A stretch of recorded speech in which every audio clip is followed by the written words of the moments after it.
For beer, malt is essential. You cannot make beer without malt. Malt is basically the backbone of the beer. It gives it the color. It also is a major contributor to the flavor if it's not overshadowed by hops. Brewing with my buddies and getting into craft beer, I'd go to the homebrew store and I'd buy the malt, and it was coming from different countries. So I asked whether barley could be grown in Texas. Was anyone growing barley for the beer and spirits industry?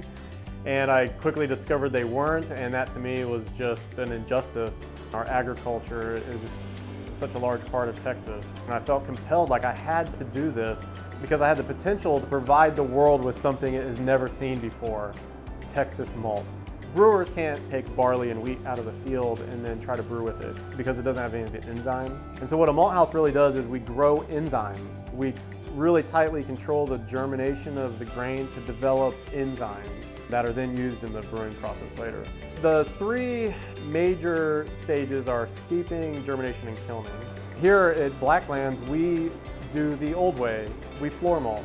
Up until a couple hundred years ago, all of it was done on the floor, which is the traditional method that the grain gets spread out on a cool floor, really thin.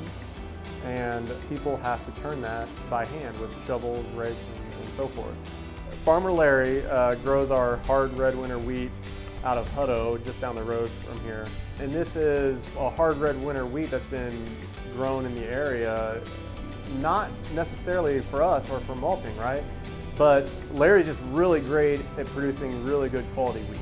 So my thought is, well, we have to get our hands on this, and we have to turn this into a suitable malt for beer, right? Because why not?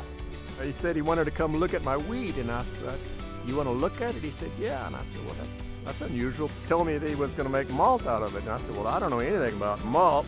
So he bought a couple of big bags of wheat, and we've been customers on and off. Depends on the quality of the wheat.